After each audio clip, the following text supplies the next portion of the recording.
पौराणिक कथाओं के अनुसार भगवान राम ने त्रेता युग में सारे कार्य संपन्न कर लिए थे और उनकी सारी लीलाएं समाप्त हो चुकी थी। धरती पर उनके जीवन की अवधि भी समाप्त होने का समय आ चुका था।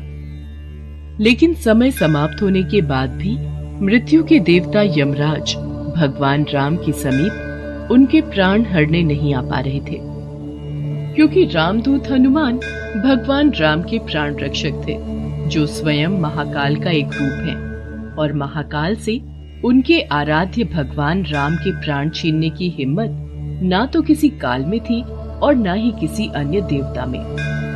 काल चक्र और समय चक्र को आगे बढ़ाने के लिए भगवान राम की मृत्यु होना जरूरी था। ऐसे में भगवान राम ने एक उपाय निकाला और अपनी एक अंगूठी महल के किसी छेद में गिरा दी और हनुमान जी से बोले, हनुमान, मेरी प्रिय अंगूठी धरती में वहां उस छेद में चली गई है। क्या तुम पाताल लोक से मेरी अंगूठी ढूंढ कर ला सकते हो? प्रभु, बस इतनी सी बात। मैं अभी जाता हूं और शीघ्र ही आपकी अंगूठी लेकर आता हूं। हनुमान जी अंगूठी ढूंढने पाताल लोक में चले गए। वो अंगूठी को पकड़ने जाते और वो और नीचे चली जाती। हनुमान जी पाताल लोक में पहुंचे। वहां वो नागों के राजा नागराज से मिले। नागराज ने उन्हें अंगूठियों से भरा एक कक्ष दिखाया। इस कक्ष में बहुत सारी अंगूठी रखी हुई हैं। आप प्रभु राम की अंगूठी ढूंढ सकते हैं। यहाँ तो बहुत सी अंगूठियां पड़ी हैं। इनमें से प्रभु राम की कौन सी है, ये मुझे देखना होगा। राम जी की युक्ति काम आ गई। हनुमान जी अंगूठी ढूंढने लगे। इसमें उन्हें काफी समय लग गया। हनुमान जी को अयोध्या में न देखकर यमराज ने अयोध्या में प्रवेश किया और वे एक संत का रूप धारण कर भगवान राम जी के महल में पहुंच गए। तब संत के भेष में यमराज भगवान राम से मिले और भगवान राम से बोले, प्रभु, आपको मुझे वचन देना होगा कि हम दोनों की बातों को गुप्त रखा जाए और जो कोई भी हमारी बातों को सुने उसे मृत्यु दंड दिया जाए। आप निश्चिंत रहिए, मैं इसी क्षण सभी द्वारपालों को बाहर भेज देता हूँ। राम जी ने लक्ष्मण को बुलाया और उनसे कहा, लक्ष्मण, ये मुनिवर मेरे साथ कुछ गंभीर वार्तालाप करना चाहते हैं।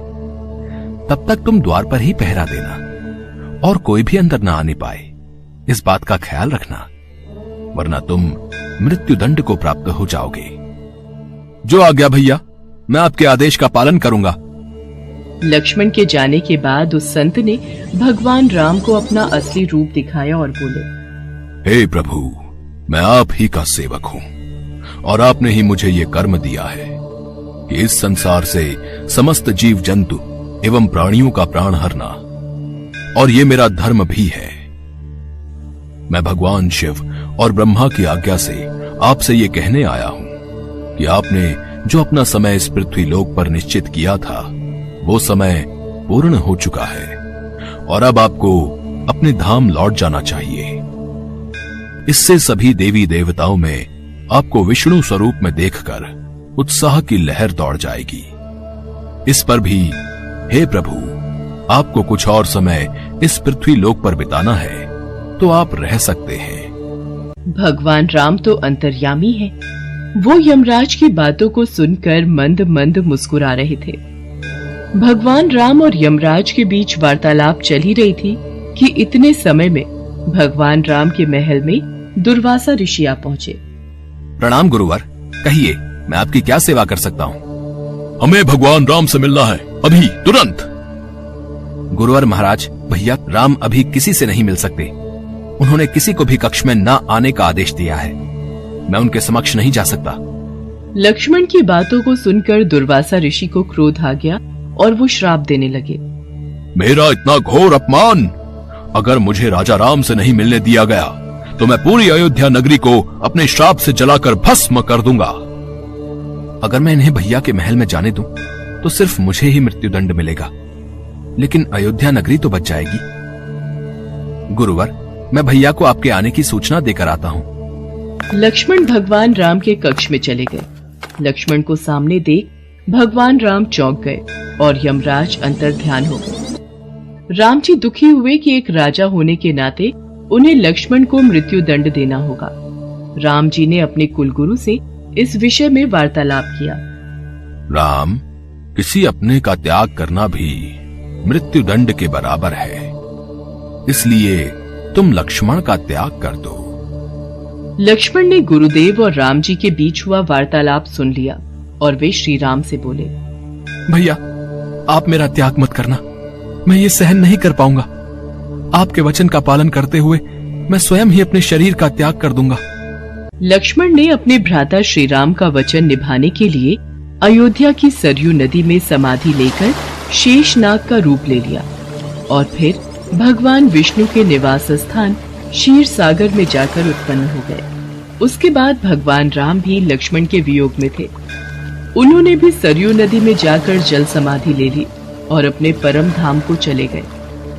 उसके पश्चात हनुमान जी जब अंगूठी लेकर वापस लौटे तो प्रभु राम को महल में ना पाकर हनुमान जी बहुत दुखी हुए। प्रभु, आपने जानबूझकर मुझे पाताल लोक में भेजा था ताकि मैं आपको रोक ना सकूं। प्रभु, आपकी आज्ञा पाकर मैं धरती पर ही रहूंगा और जहां कहीं भी आपके नाम का भजन और कीर्तन होगा वहां मेरी कृपा हमेशा बनी रहेगी। हनुमान जी को भगवान राम जी से अमरता का वरदान प्राप्त है, इसीलिए कहते हैं कि आज भी जहां कहीं पर भी भगवान राम के नाम का भजन कीर्तन होता है वहां हनुमान जी अवश्य आते हैं और भक्तों को अपना आशीर्वाद देते हैं।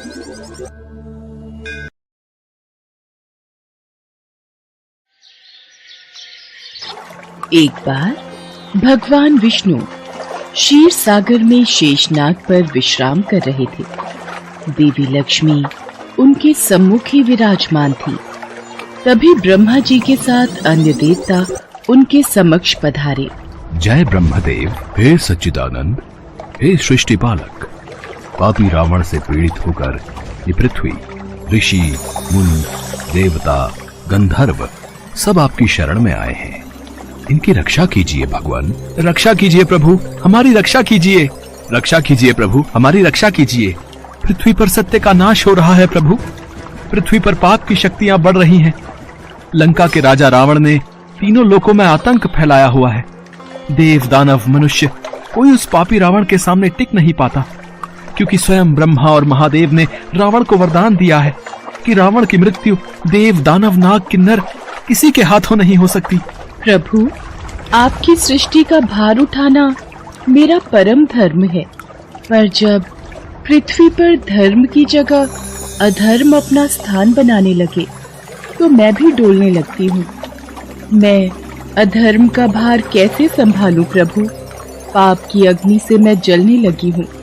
प्रभु, मेरी रक्षा कीजिए। पृथ्वी त्राहि त्राहि कर रही है प्रभु। जब अभिमानी रावण चलता है तो ऐसा लगता है मानो अपने पांव तले पृथ्वी को कुचल देगा। पृथ्वीवासी घबरा रहे हैं प्रभु। समस्त ऋषि मुनि भी रावण के आतंक से परेशान हैं। अबलाओं और मानवता की लाज बचाने वाला पृथ्वी पर कोई नहीं प्रभु। यदि कोई सत्य और धर्म की राह पर चलने के लिए सोचता है तो वह मनुष्य जीवित नहीं रहता। हर प्राणी को पाप के रास्ते पर चलने के लिए विवश किया जा रहा है। जब पाप की शक्ति बढ़ जाए तो पुण्य की शक्ति का जन्म होना आवश्यक है प्रभु। आपके कथन अनुसार जो व्यक्ति परिश्रम, पूजा, पाठ और अच्छे कर्म करेगा उसको आपका आशीर्वाद अवश्य प्राप्त होगा। इसलिए प्राणियों की रक्षा करना आपका कर्तव्य है प्रभु। इक्ष्वाकु वंश के तेजस्वी राजा दशरथ अयोध्या के राजा थे। उनकी 3 पत्नियां कौशल्या, कैकई और सुमित्रा थीं। राजा दशरथ के पास धन, वैभव, शौर्य की कोई कमी नहीं थी। उनकी प्रजा भी सभी प्रकार से सुखी थी, पर चिंता का एक कारण यही था कि राजा दशरथ के कोई संतान नहीं थी। वो संतान प्राप्ति की इच्छा से सदैव चिंतित रहते थे। एक बार महाराज दशरथ, आज सूर्य देवता उत्तरायण में प्रवेश कर रहे हैं। इस शुभ मुहूर्त में अपने कुल देवता से जो भी मांगोगे वो इच्छा पूर्ण होगी। गुरुदेव, आपकी कृपा से हमारे पास धन, वैभव, शौर्य की कोई कमी नहीं है। बस हमें दुख इस बात का है कि हमारे कोई संतान नहीं है।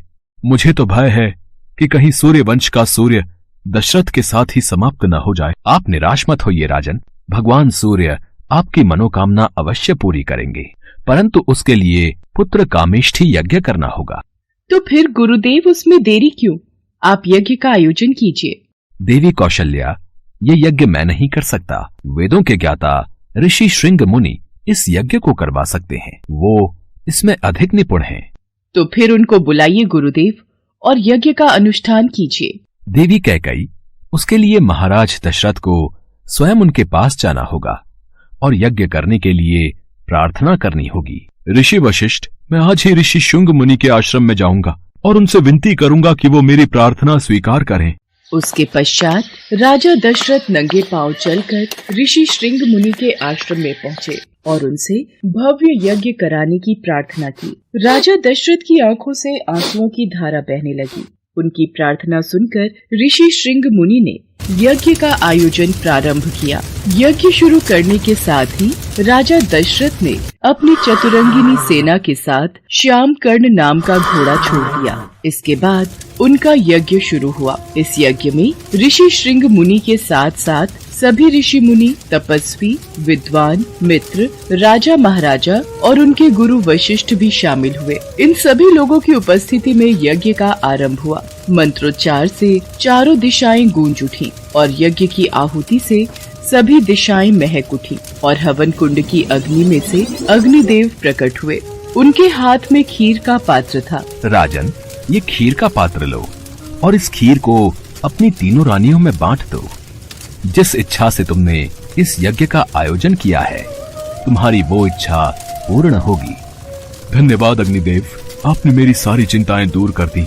आपकी जय हो अग्निदेव। यज्ञ के समाप्त होने के बाद महाराज दशरथ ने अपने सभी अतिथियों, ऋषि मुनियों, ब्राह्मणों आदि को दान देकर सकुशल विदा किया। कौशल्या, ये खीर का पहला भाग मैं तुम्हें देता हूँ, इसे ग्रहण करो। कैकेयी, ये खीर का दूसरा भाग हम तुम्हें देते हैं। ये लो सुमित्रा, खीर का तीसरा भाग तुम खाओ। सुमित्रा, तुम सबसे छोटी हो, इसलिए पहले मेरी इस खीर का थोड़ा हिस्सा तुम खाओ। आपने सही कहा दीदी, फिर तो मेरी खीर का भी कुछ भाग मैं सुमित्रा को देती हूँ। कौशल्या और कैकेयी अपनी खीर में से एक एक निवाला सुमित्रा को खिला देती हैं। इस प्रकार सुमित्रा खीर का एक भाग नहीं, 2 भाग ग्रहण करती है। यज्ञ के प्रभाव से राजा दशरथ की तीनों पत्नियां गर्भवती हो गईं और चैत्र मास के शुक्ल पक्ष की 9वीं तिथि को पुनर्वसु नक्षत्र में राजा दशरथ की सबसे बड़ी रानी कौशल्या ने शिशु को जन्म दिया। वह शिशु बेहद ही आकर्षक और तेजस्वी था और वह और कोई नहीं बल्कि भगवान विष्णु का ही स्वरूप था। इसके बाद रानी कैकेयी ने एक पुत्र और रानी सुमित्रा ने 2 तेजस्वी पुत्रों को जन्म दिया। 4 पुत्रों को पाने के बाद महाराज दशरथ बहुत ही प्रसन्न हो गए और उन्होंने पूरे राज्य में उत्सव मनाया। कुछ समय बाद चारों पुत्रों का नामकरण किया गया। महर्षि वशिष्ठ ने दशरथ जी के बड़े पुत्र का नाम राम, दूसरे का भरत, तीसरे का लक्ष्मण और सबसे छोटे पुत्र का नाम शत्रुघ्न रखा। चारों बालकों की किलकारियों से पूरा महल गूंज उठा। सभी देवी देवता भगवान राम के जन्म दिवस पर आकाश से फूल बरसाने लगे।